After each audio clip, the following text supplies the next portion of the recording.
foolishness, or both.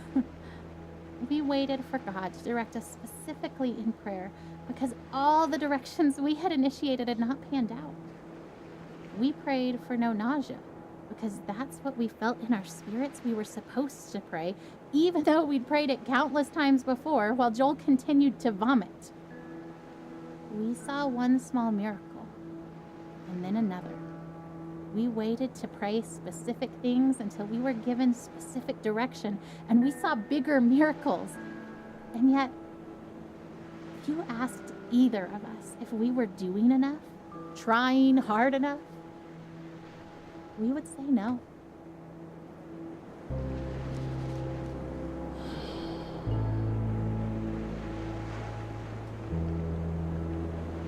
Dear Eli, I feel nothing but pride for the way you battled cancer. I remember the way you learned to ride your tricycle down the hospital hallway instead of down the sidewalk like other 3-year-olds. It was hard for me to pray to God, "Thy will be done," when I really just wanted so desperately for Him to heal you. In the 4.5 years that you dealt with harsh treatments, only once did you ask why God let you get cancer. I hope He has been able to explain the why to you, as I have always believed that He knew how strong you were and wanted to use you in your situation to positively impact so many lives. I remember how you never let me go to bed without telling me that you loved me and how those were your very last words to me. You taught me what was truly important in life, son. Still now, years after you left Earth, people are impacted by your life and the lessons you taught us. Thousands of people from around the world read your blog and still feel such a strong connection to you, even though they never met you in person.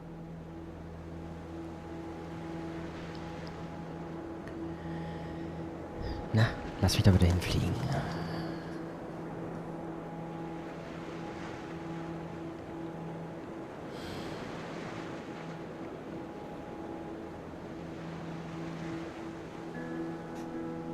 As this long day draws to a close, I am tired, but not sleepy. My face is puffy from crying. I have a dry throat and dry hands, a slight headache, and a desire to write down absolutely everything. I want to describe the feeling of being entirely empty and entirely resolute. I want to explore how I can be deeply sad and incredibly hopeful at the same time. I want to talk about holding Joel's hand, walking down the hall wanting to soak in the moment, to memorize the feeling of having his hand and mine, to let it matter, and then hating that my thoughts swing to, because what if I can't hold his hand one day? And hating that thought, wishing I could just appreciate each second of Joel without that appreciation spilling into the pre-morning I refuse to do because I believe he will live. But instead of fighting the brief thoughts of mourning, choosing to fight instead that lie that says that those thoughts betray some doubt, some mistrust of God, when I know that those thoughts make me human. That God knows I am human. He doesn't make Joel's victory dependent on me never feeling unsure.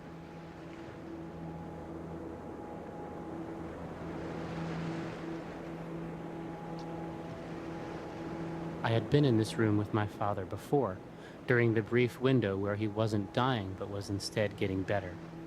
That wasn't the man I saw this time. I saw the other one, the one who cried out and needed holding. The one who fell asleep for 20 seconds and then woke up a different person each time. There was a clear part right in the middle of it, a minute or so, where everything was calm before his tour of hell resumed. That was goodbye, even if no one said it. I don't think I will ever get better after having seen that. I think this is the kind of knowing that stays with you. I can reach into my pocket now and find it there.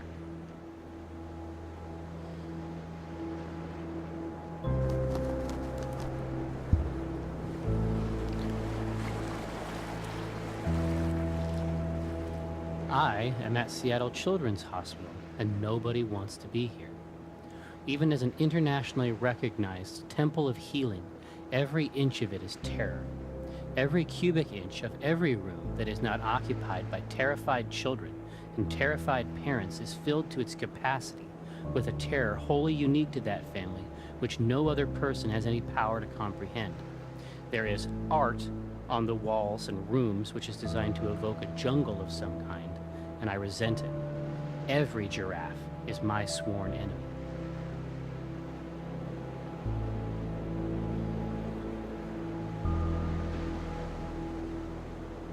The ravenous reverie of waking is but a distant memory. Or was it a dream? I can't remember the last time I woke up hungry. Not so long ago, carefree, welcoming the challenge of yoga on paddleboards, springing through the rain and over puddles at the reservoir track. Weathering several storms since entering the first battlefield over 2 years ago, a succession of precise scalpels, high energy beams, and pharmacological strategies, a journey no one asks for. Still standing, spirit unyielding but not the same. With each treatment an imprint, evidence of what came before, willing rogue mutinous cells to yield to my current tailored chemical onslaught, stay put and do not multiply. Or better yet, disappear altogether. By the will of God, through the tools of modern medicine, with the support of family and friends. Onward.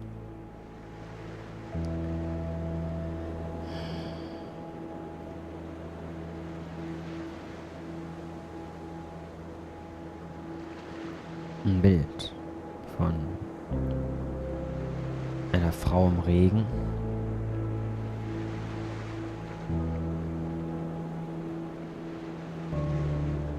Even though every natural law indicates it, even though popular culture is rife with examples, even though the arc of his condition moved with haste in a particular direction, specifically down, I was very surprised when my father died.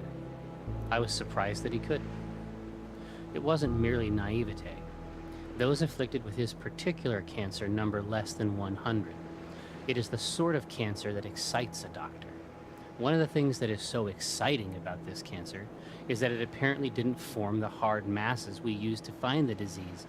Rather, it converts the meat of your abdomen into a kind of undifferentiated doom. What might happen is that they will attempt to draw your blood and instead draw out the green syrup that was once your guts. Shortly thereafter, they will tell you and your family that the fight is over.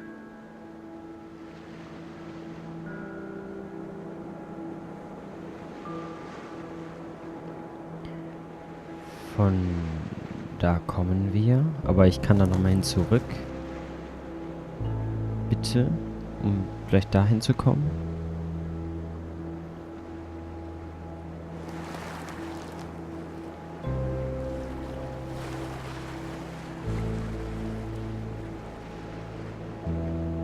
You would be happy to know that we continue to sell the Beat Cancer t-shirts that you love so much.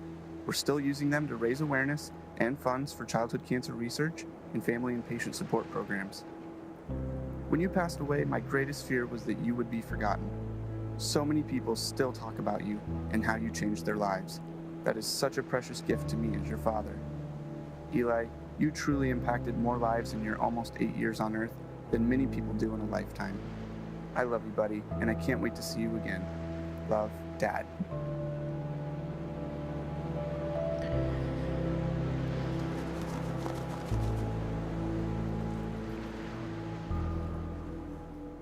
So, how long will we be in California? I don't actually know. That's kind of why we're packing up everything, is because if the trial works really well, then maybe we'll stay in California for a really long time. Like, as long as it keeps helping Joel, then we want to stay and do the best we can for him and stay there where he's getting help. But if the medicine starts to not work, as soon as it's not helping him, I promise we'll come back home. Are we going to Disneyland? Yeah, of course. What do you think, Caleb? You okay with leaving for so long? I'm kind of excited, but I'm kind of not. I mean, I think it'll be fun, but I just don't like missing school. Oh, yeah? You're the only 8-year-old to ever... That's amazing. I hate to miss school, huh? But, like, why? Well, I just hate having all that homework that I have to do.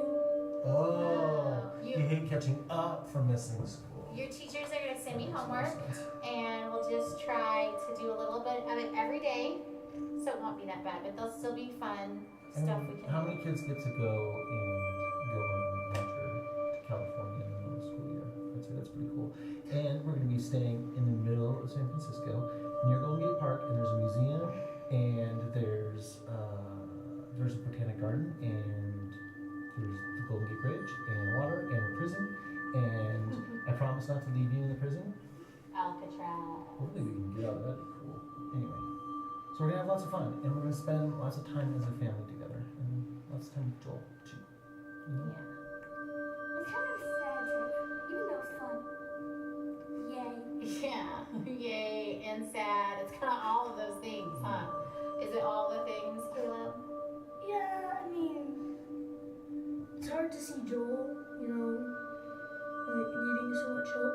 Yeah. I think, like, for me, sometimes I'm kind of excited, and sometimes I'm kind of sad, and I just kind of feel all of that. So it's okay if you guys feel all of that too, because I feel all those things.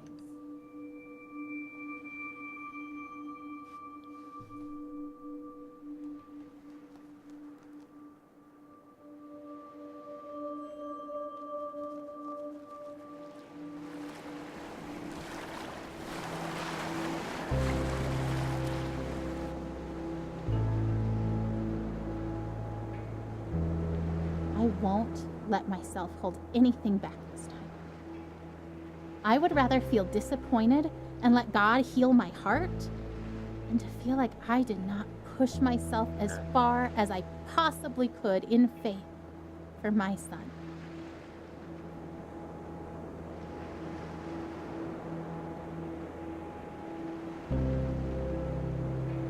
It was easier to believe that God would win this battle for Joel when the dragon Joel was facing was blurry, seen from a great distance up on a hill very far away.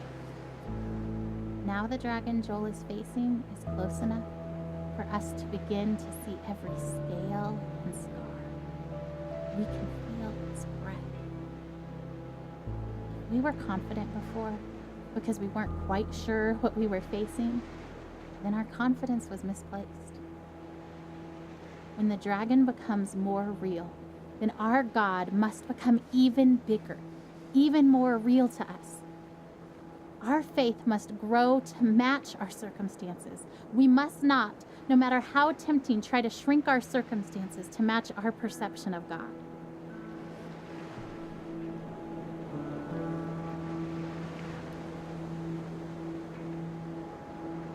I remember the day I was diagnosed. I remember the hallucinations from the high fever of 5-year-old's nightmares. I remember my mother silently weeping in the doctor's office. I remember friends and family gathered around my hospital bed in prayer. I remember the 2-hour ambulance ride to St. Jude where they could better care for me. I remember the 2.5 years of weekly chemo treatments, the numerous lumbar punctures and bone marrow aspirates. I remember Doctors Bell, Dahl, and Kalvinsky, nurses Jean, Judy, and Dale, Miss Chris in social work, Darlene in travel, all part of the team that cared for me. I am a walking memorial to their successes. I remember the other patients I'd see each time I went to the hospital for chemo. I remember when some stopped coming. I knew what that meant. I remember the years of summer camp for children with cancer, children like me. I remember their laughter and the midnight talks of fears and joys, normal kid stuff. Some less so. I remember when some stopped coming. I knew what that meant. But I remember them. I am, and other survivors are, memorials to those who lost their fights.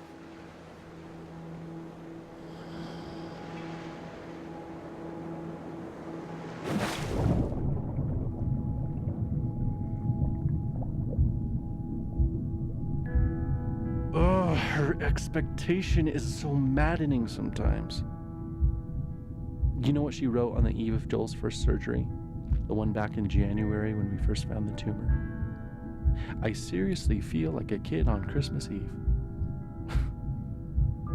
I'm pleading for God to spare his life, And I'm tempted to despair because self-inspection leads me to conclude I shouldn't expect much of anything. And yet my wife is expecting a surprise party from the Lord, replete with presents and supernatural miracles. I envy her.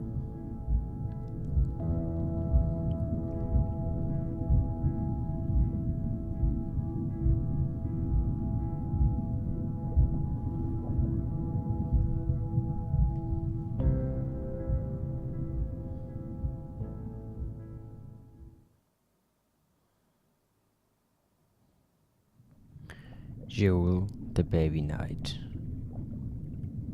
Hop in bed, boys. Let's go.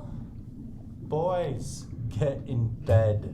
Oh, can you at least tell us a story?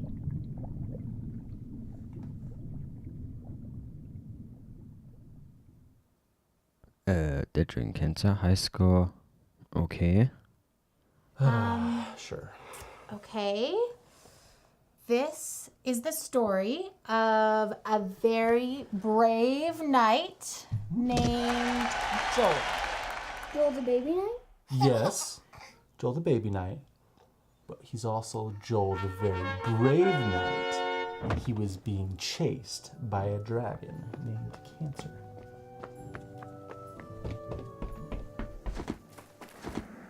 Because of his tumor? Mm-hmm. Where does the dragon live? In a forest. Is the dragon big? Very. Does the dragon breathe fire? So much fire, you guys.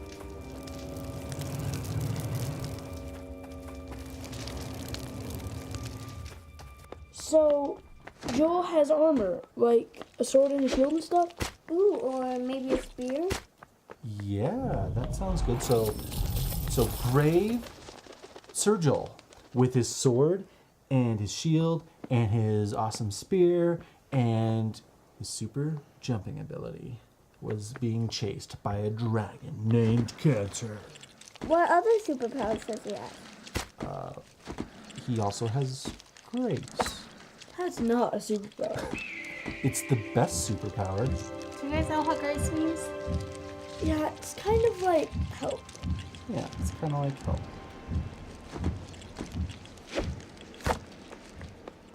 You know, and he's not the only one who's ever tried to fight this dragon.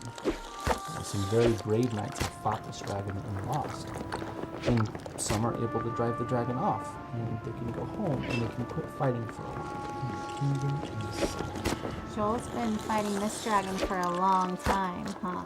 A long time.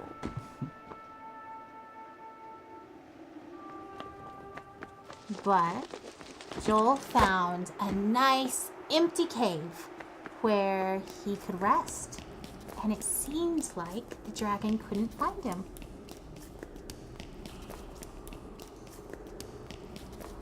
But just when he thought that the danger was past, the dragon found his hiding spot and came after him in the cave.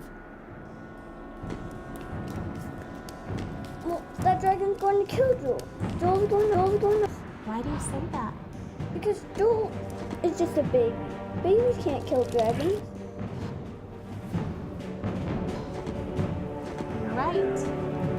A baby can't kill a dragon. But that's the best part of the story. God fights for Joel. So he fights that dragon Cancer right with Joel.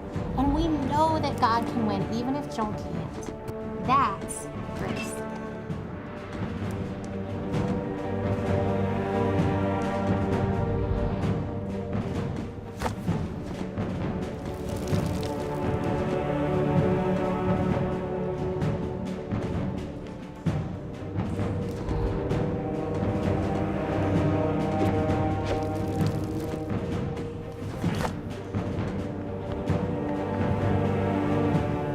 Wie soll ich den besiegen? Well, what about Tim from Church Mom? He died from cancer.